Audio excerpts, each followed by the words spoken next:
Hello everyone, स्वागत है आपका अपने यूट्यूब चैनल एग्ज़ाम सोल्स पर। हम यहाँ पे पॉलिटिक्स से रिलेटेड क्वेश्चन सॉल्व कर रहे हैं जो कि हमारे आने वाले एग्ज़ाम के लिए बहुत ही ज़्यादा महत्वपूर्ण है। सो क्वेश्चन को देखिएगा ध्यान से, और अभी तक जिन्होंने चैनल को सब्सक्राइब नहीं किया वो चैनल को सब्सक्राइब कर लें और बेल आइकन प्रेस कर लें ताकि आने वाली नोटिफिकेशन सबसे पहले आप तक पहुँचे, और वीडियो को शेयर करना बिल्कुल ना भूलें। आइए देखिए यहाँ पे हमारा क्वेश्चन क्या है। तो देखिए यहाँ पे हमारा क्वेश्चन दिया गया है, यदि भारत के राष्ट्रपति त्यागपत्र देना चाहे तो उन्हें यह त्यागपत्र किसको संबोधित करना होगा। तो यहाँ पे देखिए हमारा ऑप्शन है, ए है भारत का मुख्य न्यायाधीश, बी है प्रधानमंत्री, सी है उपराष्ट्रपति और डी है अध्यक्ष यानी कि स्पीकर। तो यहाँ पे देखिए हमारा सी वाला ऑप्शन राइट होगा, उपराष्ट्रपति। यदि राष्ट्रपति अपना त्यागपत्र देना चाहे तो उपराष्ट्रपति को संबोधित करेगा। आइए अगला देखते हैं, निम्नलिखित में से राष्ट्रपति के किस क्षमादान शक्ति के अंतर्गत दंड की प्रकृति को नम्र कर दिया जाता है। तो यहाँ पे देखिए हमारा ऑप्शन है, ए है लघुकरण, बी है परिहार, सी है स्थगितकरण और यहाँ पे देखिए हमारा डी है प्रलिम्बन। यहाँ पे देखिए एक बार ऑप्शन को फिर से, हमारा ए है लघुकरण, बी है परिहार, सी है स्थगितकरण और यहाँ पे डी हमारा प्रविलंबन। तो यहाँ पे देखिए हमारा बी ए वाला ऑप्शन राइट होगा, सॉरी ए वाला देखिए लघुकरण जो है यहाँ पे हमारा राइट होगा। आइए अगला देखते हैं, भारत के राष्ट्रपति कितनी बार वित्तीय आपात स्थिति की घोषणा कर चुके हैं। तो यहाँ पे देखिए हमारा ऑप्शन है, एक बार, बी हमारा कभी नहीं, सी है 3 बार और डी है 2 बार। तो देखिए भारत के राष्ट्रपति ने कभी भी वित्तीय आपात स्थिति की घोषणा नहीं की है। तो यहाँ पे देखिए हमारा बी वाला ऑप्शन राइट होगा, कभी नहीं। आइए अगला देखते हैं, भारत के राष्ट्रपति को किसके द्वारा अपदस्थ किया जा सकता है। देखिएगा क्वेश्चन को, भारत के राष्ट्रपति को किसके द्वारा अपदस्थ किया जा सकता है। तो यहाँ पे देखिए हमारा ऑप्शन है, ए भारत के मुख्य न्यायाधीश द्वारा, बी हमारा संसद द्वारा, सी हमारा लोकसभा द्वारा और डी है प्रधानमंत्री द्वारा। तो यहाँ पे देखिए हमारा बी वाला ऑप्शन राइट होगा, संसद के द्वारा राष्ट्रपति को अपदस्थ किया जा सकता है। तो यहाँ पे देखिए हमारा बी वाला ऑप्शन राइट है। आइए अगला देखते हैं, निम्नलिखित में से कौन से देखिएगा निम्नलिखित में से कौन से भारत राज्य का कार्यपालक अध्यक्ष है। तो यहाँ पे देखिए ए हमारा प्रधानमंत्री, बी है राष्ट्रपति, सी है कैबिनेट सचिव और डी है वित्तीय सचिव। तो देखिएगा निम्नलिखित में से कौन से भारत राज्य का कार्यपालक अध्यक्ष है, तो है राष्ट्रपति। यहाँ पे देखिए राष्ट्रपति जो है वो भारत राज्य का कार्यपालक अध्यक्ष है।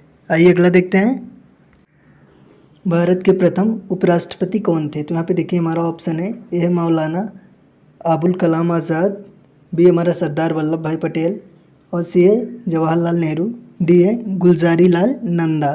तो देखिए भारत के प्रथम उप प्रधानमंत्री जो है वो सरदार वल्लभ भाई पटेल थे। यहाँ पे देखिए बी वाला ऑप्शन हमारा राइट है। आइए अगला देखते हैं,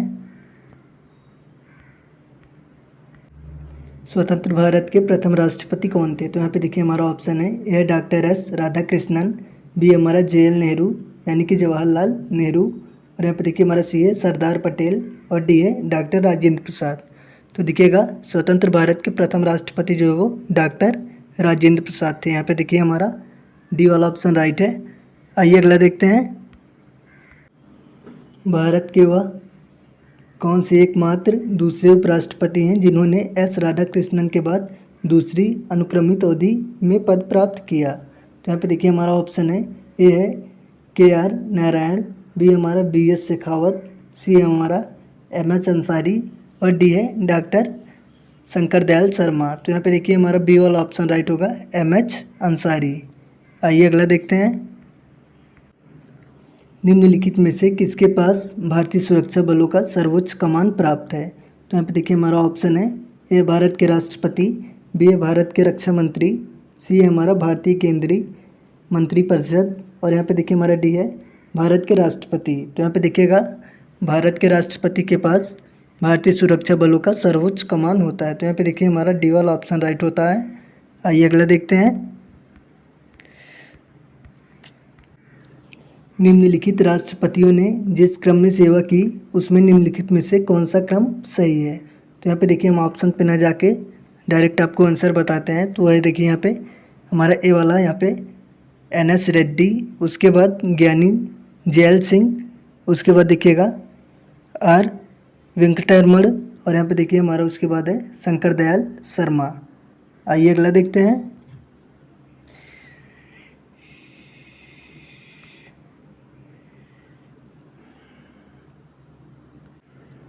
निम्नलिखित में से कौन हमारे देश के दोनों में से किसी भी सदन का सदस्य नहीं होता है? तो यहाँ पे देखिए हमारा ऑप्शन है, ए है भारत का राष्ट्रपति, बी है वित्त मंत्री, सी है राष्ट्रपति, और यहाँ पे डी हमारा रेलवे मंत्री। एक बार ऑप्शन को फिर से देखिए, ए हमारा प्रधानमंत्री, बी है वित्त मंत्री, सी है राष्ट्रपति और डी है रेलवे मंत्री। तो यहाँ पे देखिएगा हमारा डी वाला ऑप्शन राइट होगा। राष्ट्रपति हमारे देश के दोनों सदनों का सदस्य नहीं है। आइए अगला देखते हैं।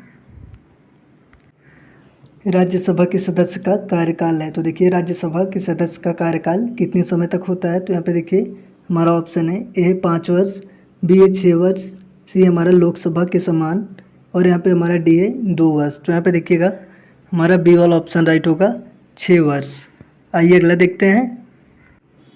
भारत के उपराष्ट्रपति का कार्यकाल कितना होता है? तो यहाँ पे देखिए हमारा ऑप्शन है, ए है 4 वर्ष, बी है 5 वर्ष, सी है 2 वर्ष, और यहाँ पे हमारा डी है 6 वर्ष।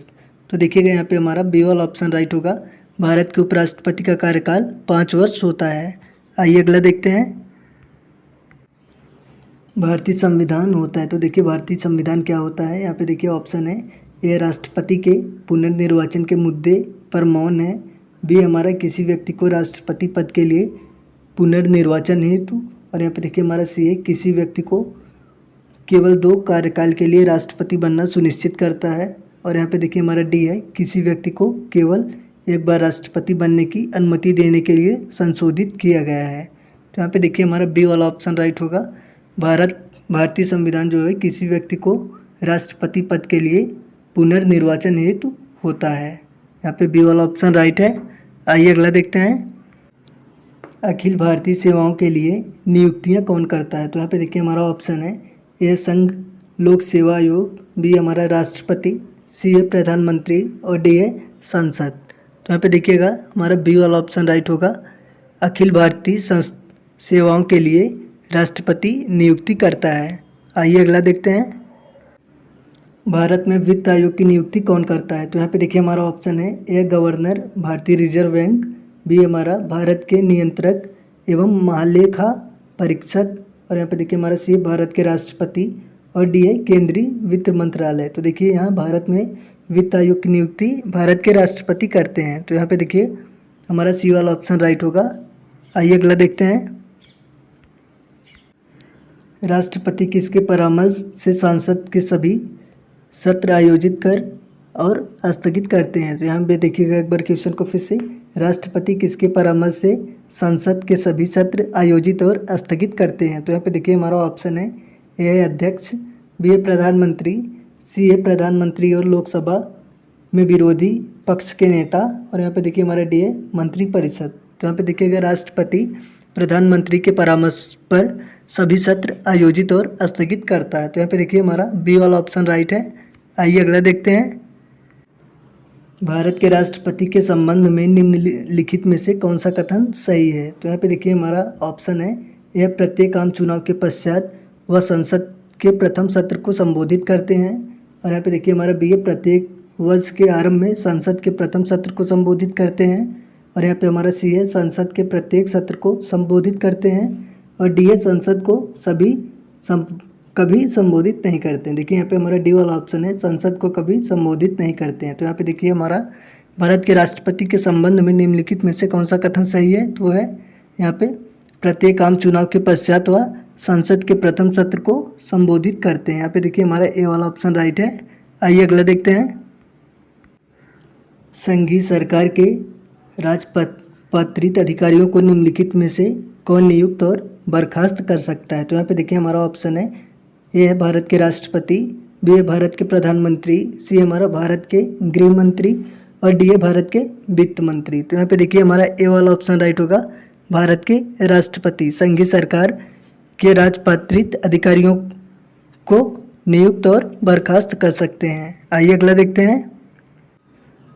राष्ट्रपति संघ सरकार का कोई भी कार्य निम्नलिखित में से किस प्रकार से राज्य सरकार को सौंप सकते हैं। तो यहाँ पे देखिए हमारा ऑप्शन है ए अपने विवेक से, बी है भारत के मुख्य न्यायाधीश के परामर्श से, सी है राज्य सरकार से परामर्श करके, और यहाँ पे हमारा डी है राज्य के राज्यपाल से परामर्श करके। तो देखिए यहाँ पे राष्ट्रपति संघ सरकार का कोई भी कार्य राज्य सरकार के परामर्श से सौंप सकते हैं। यहाँ पे देखिए हमारा सी वाला ऑप्शन राइट है, राज्य सरकार के परामर्श से। आइए अगला देखते हैं, राष्ट्रपति मंत्रिपरिषद के सदस्य को कैसे बर्खास्त कर सकते हैं। तो यहाँ पे देखिए हमारा ऑप्शन है यह लोकसभा अध्यक्ष की सहमति से, बी आपात स्थितियों में, सी हमारा प्रधानमंत्री की सिफारिश पर, और यहाँ पे हमारा डी अपनी स्वयं की ओर से। तो देखिए यहाँ पे राष्ट्रपति मंत्रिपरिषद के सदस्य को कैसे बर्खास्त करते हैं, तो करते हैं यहाँ पे देखिए प्रधानमंत्री के सिफारिश पर। प्रधानमंत्री की सिफारिश पर राष्ट्रपति मंत्रिपरिषद के सदस्य को बर्खास्त कर सकते हैं। आइए अगला देखते हैं, राष्ट्रपति निम्नलिखित में से किस कोष से किसी अप्रत्याशित खर्च के लिए धन दे सकते हैं। तो यहाँ पे देखिए हमारा ऑप्शन है यह भारत की समेकित निधि, बी हमारा केंद्र सरकार का अनुदान, और यहाँ पे हमारा सी है संघ सरकार की सहायता निधि, और यहाँ पे डी है आकस्मिक निधि। तो यहाँ पे देखिएगा राष्ट्रपति किस कोष से अप्रत्याशित खर्च के लिए धन दे सकता है, तो कर सकते हैं यहाँ पे देखिए हमारा डी वाला ऑप्शन राइट होगा, आकस्मिक निधि द्वारा। आकस्मिक निधि द्वारा राष्ट्रपति किसी भी कोष के अप्रत्याशित खर्च के लिए धन दे सकता है। आइए अगला देखते हैं, जब राष्ट्रपति तथा उपराष्ट्रपति के पद पर कोई भी कार्यरत न हो तब उसके रिक्त स्थान पर राष्ट्रपति के रूप में कौन कार्य होगा। तो यहाँ पे देखिए हमारा ऑप्शन है यह भारत के राष्ट्रपति, देखिएगा ये हमारा भारत के प्रधानमंत्री, बी है भारत का मुख्य न्यायाधीश, सी है लोकसभा अध्यक्ष, और यहाँ पे देखिए डी है भारत का नियंत्रक एवं महालेखा परीक्षक। तो यहाँ पे देखिए हमारा बी वाला ऑप्शन राइट होगा, जब राष्ट्रपति और उपराष्ट्रपति के पद पर कोई कार्यरत न हो तो उसके स्थान पर भारत के मुख्य न्यायाधीश के रूप में कार्य करेगा। यहाँ पे देखिए भारत के में जब राष्ट्रपति और उपराष्ट्रपति के पद पर कोई न हो तो भारत का मुख्य न्यायाधीश राष्ट्रपति के रूप में कार्य करेगा। आइए देखते हैं अगला, भारत के राष्ट्रपति हैं। तो देखिए भारत के राष्ट्रपति क्या हैं, तो यहाँ पे हमारा ऑप्शन है देश के प्रमुख, बी है सरकार के प्रमुख, सी है देश और सरकार के प्रमुख, और डी है संसद के प्रमुख। तो यहाँ पे देखिएगा भारत के राष्ट्रपति जो वो देश के प्रमुख हैं, भारत के राष्ट्रपति देश के प्रमुख होते हैं। तो यहाँ पे देखिए हमारा ये वाला ऑप्शन राइट है। आइए अगला देखते हैं, भारतीय संविधान के अनुसार आपात स्थिति घोषित करने का अधिकार किसको है। तो यहाँ पे देखिए हमारा ऑप्शन है ये प्रधानमंत्री को, बी है राष्ट्रपति को, सी है मुख्य न्यायमूर्ति को, और यहाँ पे हमारा डी है संसद को। तो देखिए यहाँ पे भारतीय संविधान के अनुसार आपात स्थिति घोषित करने का अधिकार राष्ट्रपति को होता है। यहाँ पे देखिए हमारा बी वाला ऑप्शन राइट होगा, राष्ट्रपति। आइए अगला देखते हैं, निम्नलिखित में से कौन भारत के उपराष्ट्रपति को पद और गोपनीय की शपथ दिलाता है। तो यहाँ पे देखिएगा उपराष्ट्रपति को पद और गोपनीयता की शपथ कौन दिलाता है। तो यहाँ पे हमारा ऑप्शन है ए प्रधानमंत्री, बी है उच्चतम न्यायालय के मुख्य न्यायाधीश, सी है राष्ट्रपति, और डी यहाँ पे लोकसभा अध्यक्ष। तो यहाँ पे देखिएगा उपराष्ट्रपति को पद और गोपनीयता की शपथ राष्ट्रपति दिलाते हैं। यहाँ पे देखिए हमारा सी वाला ऑप्शन राइट होगा। आइए अगला देखते हैं, यहाँ पे देखिएगा हमारा क्वेश्चन है प्रधानमंत्री के अतिरिक्त केंद्रीय मंत्रिमंडल के अन्य मंत्रियों की नियुक्ति निम्नलिखित में से कौन करता है। तो यहाँ पे देखिए हमारा ऑप्शन है ए स्पीकर, बी हमारा उच्चतम न्यायालय के मुख्य न्यायाधीश, सी है उपराष्ट्रपति, और डी है राष्ट्रपति। तो यहाँ पे देखिएगा हमारा डी वाला ऑप्शन राइट होगा, राष्ट्रपति प्रधानमंत्री के अतिरिक्त केंद्रीय मंत्रिमंडल के अन्य मंत्रियों की नियुक्ति कर सकता है। तो यहाँ पे देखिए हमारा डी वाला ऑप्शन राइट है। आइए अगला देखते हैं, भारत के उपराष्ट्रपति के पदेन अध्यक्ष भी हैं। तो यहाँ पे देखिएगा भारत के उपराष्ट्रपति के पदेन अध्यक्ष कौन है। तो यहाँ पे देखिए हमारा ऑप्शन है ए है लोकसभा, बी है राज्यसभा, सी है संसद, और डी है संघ लोक सेवा सभा आयोग। तो यहाँ पे देखिए हमारा बी वाला ऑप्शन राइट होगा, राज्यसभा जो है वो उपराष्ट्रपति के पदेन अध्यक्ष भी है। आइए अगला देखते हैं, भारत के राष्ट्रपति पद निर्वाचित होने की न्यूनतम आयु सीमा क्या है। तो यहाँ पे देखिए हमारा ऑप्शन है यह 40 वर्ष, बी है 35 वर्ष, सी हमारा 30 वर्ष और डी है 25 वर्ष। तो देखिए भारत के राष्ट्रपति पद का निर्वाचित होने की न्यूनतम आयु जो है वो 35 वर्ष है। यहाँ पे देखिए हमारा बी वाला ऑप्शन राइट है। आइए अगला देखते हैं। इनमें से कौन संसद का एक हिस्सा है लेकिन दोनों सदनों में से किसी का सदस्य नहीं है? तो यहाँ पे देखिए हमारा ऑप्शन है, ए है भारत के प्रधानमंत्री, बी है भारत के वित्त मंत्री और यहाँ पे हमारा सी है लोकसभा के अध्यक्ष और डी है भारत के राष्ट्रपति। तो यहाँ पे देखिएगा भारत के राष्ट्रपति जो है वो दोनों सदनों में से किसी सदस्य के हिस्सा नहीं होते हैं। और यहाँ पे देखिए इनमें से कौन संसद का एक हिस्सा है और दोनों सदनों में से किसी का हिस्सा नहीं है? तो यहाँ पे देखिएगा राष्ट्रपति जो है वो दोनों सदनों का हिस्सा नहीं है लेकिन संसद का हिस्सा है। तो यहाँ पे देखिए हमारा डी वाला ऑप्शन राइट है।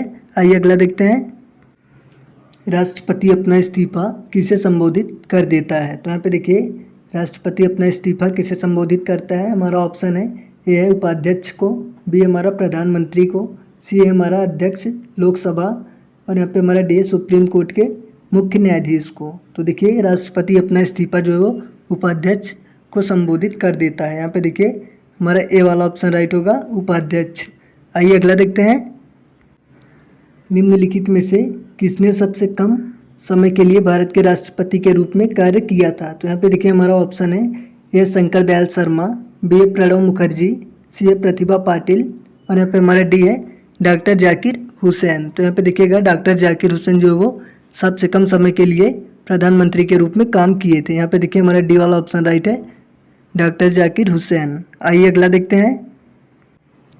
भारत सरकार का कौन सा अधिकारी सदस्य न होते हुए भी भारतीय संसद की कार्यवाही में भाग लेने का अधिकार रखता है? तो यहाँ पे देखिए हमारा ऑप्शन है, ए है उपराष्ट्रपति, बी हमारा यहाँ पे देखिए भारत का अटॉर्नी जनरल और यहाँ पे देखिए हमारा सी है नियंत्रक एवं महालेखा परीक्षक और यहाँ पे हमारा डी है चुनाव आयुक्त। तो देखिएगा यहाँ पे भारत का अल्टीना जो है वो यहाँ पे देखिएगा भारत का अटॉर्नी जनरल जो है वो किसी अधिकारी का सदस्य न होते हुए भी संसद की कार्यवाही में भाग रखने का अधिकार रखता है। तो यहाँ पे देखिए हमारा बी वाला ऑप्शन राइट है।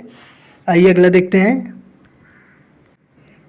भारत के राष्ट्रपति किसकी सलाह पर किसी राज्य के राज्यपाल की नियुक्ति करते हैं? तो यहाँ पे देखिए हमारा ऑप्शन है, ए है भारत के मुख्य न्यायाधीश, बी है भारत के मुख्यमंत्री, यहाँ पे देखिएगा ऑप्शन को एक बार फिर से, ए हमारा भारत के मुख्य न्यायाधीश, बी हमारा राज्य के मुख्यमंत्री, सी है भारत के प्रधानमंत्री और डी है भारत के उपराष्ट्रपति। तो यहाँ पे देखिएगा भारत के राष्ट्रपति किसकी सलाह पर किसी राज्य के राज्यपाल की नियुक्ति करता है? तो देखिए भारत के प्रधानमंत्री की सलाह पर। यहाँ पे देखिए भारत के प्रधानमंत्री की सलाह पर राष्ट्रपति किसी राज्य में राज्यपाल की नियुक्ति करते हैं। आइए अगला देखते हैं। निम्नलिखित में से कौन भारत के राष्ट्रपति के रूप में निर्विरोध चुने गए थे? तो यहाँ पे देखिए हमारा ऑप्शन है, ए डॉक्टर राजेंद्र प्रसाद, बी है नीलम संजीव रेड्डी और यहाँ पे देखिए सी है ज्ञानी जैल सिंह और डी है प्रतिभा पाटिल। तो देखिए यहाँ पे नीलम संजीव रेड्डी जो है वो भारत के राष्ट्रपति निर्विरोध चुने गए थे। तो यहाँ पे देखिए हमारा बी वाला ऑप्शन राइट है, नीलम संजीव रेड्डी। आइए अगला देखते हैं। राज्यसभा के सदस्य के लिए न्यूनतम आयु है? तो देखिए राज्यसभा के सदस्य के लिए न्यूनतम आयु क्या है? तो हमारा ऑप्शन है, ए 25 वर्ष, बी है 21 वर्ष, सी हमारा 30 वर्ष और डी है 35 वर्ष। तो यहाँ पे देखिएगा राज्यसभा के सदस्य के लिए न्यूनतम आयु जो है वो 30 वर्ष है। यहाँ पे देखिए हमारा सी वाला ऑप्शन राइट होगा, 30 वर्ष। आइए अगला देखते हैं।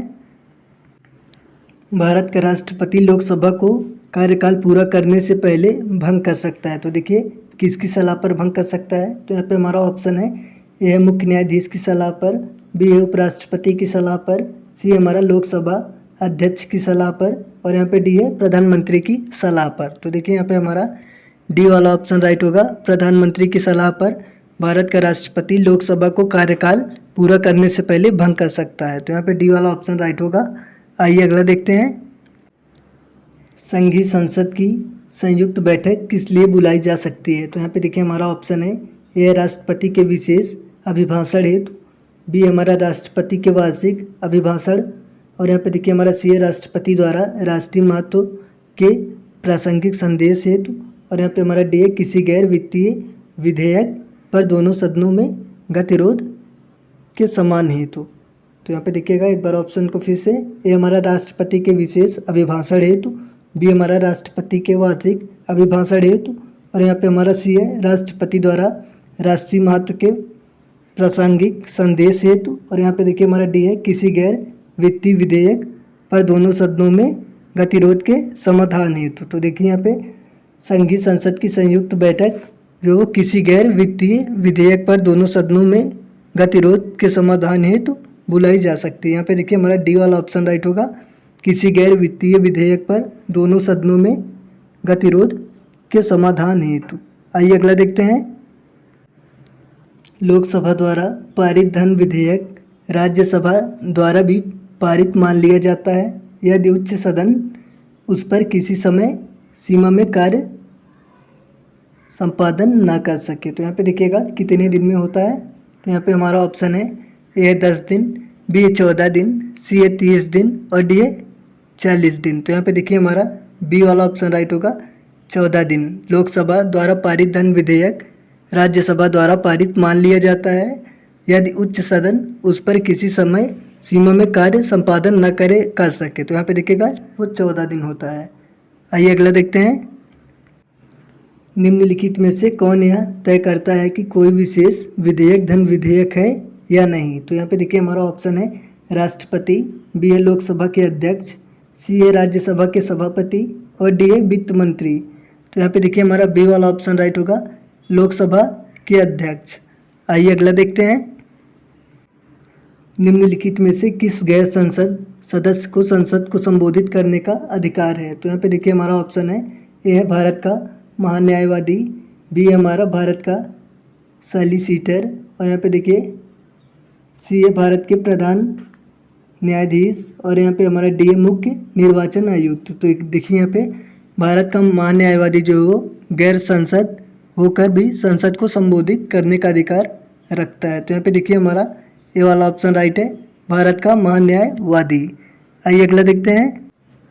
वित्त आयोग का गठन कितनी अवधि के लिए होता है। तो यहाँ पे देखिए ऑप्शन है ए है 2 वर्ष के लिए, बी हमारा प्रतिवर्ष होता है और यहाँ पे देखिए हमारा सी है 5 वर्ष के लिए और यहाँ पे हमारा डी है देखिए डी वाला ऑप्शन है राष्ट्रपति की इच्छानुसार जब और जैसे। तो देखिए वित्त आयोग का गठन जो है वो 5 वर्ष के लिए होता है। यहाँ पे देखिए बी सी वाला ऑप्शन राइट होगा, 5 वर्ष। वित्त आयोग का गठन जो है वो 5 वर्ष के लिए होता है। आइए अगला देखते हैं। निम्न श्रेणियों में से किसके विधेयक केवल लोकसभा में ही प्रारंभ किए जा सकते हैं। तो यहाँ पे देखिए हमारा ऑप्शन है ए सामान्य विधेयक, बी हमारा निजी सदस्य का विधेयक, सी है वित्त विधेयक और डी है संविधान संशोधन विधेयक। तो यहाँ पे देखिएगा वित्त विधेयक जो है वो लोकसभा में प्रारंभ किया जा सकता है। निम्न श्रेणियों में से किसके विधेयक केवल लोकसभा में ही प्रारंभ किया जा सकता है। तो है वित्त विधेयक। आइए अगला देखते हैं। 5 वर्षीय योजना के मसौदे का अनुमोदन अंतिम रूप से कौन करता है। तो यहाँ पे देखिए हमारा ऑप्शन है ए योजना आयोग, बी हमारा राष्ट्रपति, सी है राष्ट्रीय विकास परिषद और डी है संसद तथा राज्य विधानसभा है। तो यहाँ पे देखिए हमारा सी वाला ऑप्शन राइट होगा, राष्ट्रीय विकास परिषद जो है वो 5 वर्षीय योजना के मसौदे का अनुमोदन अंतिम रूप से कर सकता है। तो यहाँ पे देखिएगा 5 वर्षीय योजना के मसौदे का अनुमोदन अंतिम रूप से कौन करता है। तो राष्ट्रीय विकास परिषद करता है। आइए अगला देखते हैं।